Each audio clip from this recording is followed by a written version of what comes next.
唔使雙路線。係啊，你想翻咪翻咯。見到閪客佢哋都係一條路啫。係啊，同埋你揸我區幾好喎，就係啲人多數就係喺個車站去翻屋企，即係揸嗰10分鐘車收你10磅咁樣。都10磅。係好閪貴。所以我都好少，咁。好 Q 貴，但係外國人係唔係 OK 嘅，即係我覺得 Asian 嘅司機要睇你咯，行咗佢又好，或者我坐車都好，但係鬼佬嗰啲係 extra 嘅算唔算？你行過嗰個海港城？未啊，呢個可以行，可以行呢個，我都想行。邊個禮拜日放狗狗仔呢度？可以啊，其實新呢個我未行過，可以行到去天后。可以啊。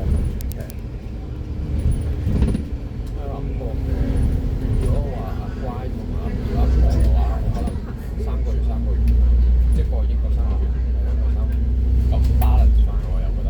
唔係，如果你真係要帶阿乖過去，我幫你 check 過，其實唔係好貴嘅一樣嘢嚟。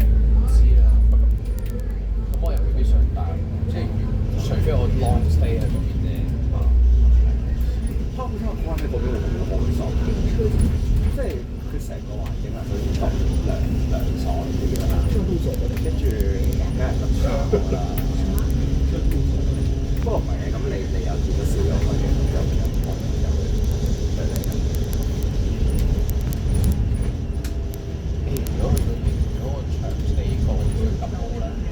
真啊，地方又大，真啊。佢有狗仔游泳池㗎啲公園，即係佢係有個位係俾啲狗跳落去游水咁樣。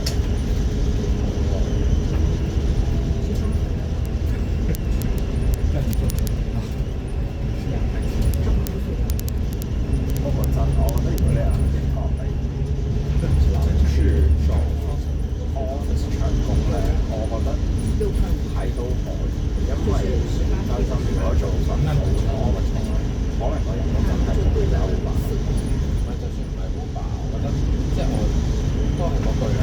前幾年我都講緊嘅啦，就係話我想發展到我個 job 係可以multiple嘅，可以係真係就好似而家咁樣。即係我可以喺嗰邊接 K 嘅時候得，或者係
開始做好多興趣咯。真係佢話分量最大，係咪呢度攞啊？佢話最大問題係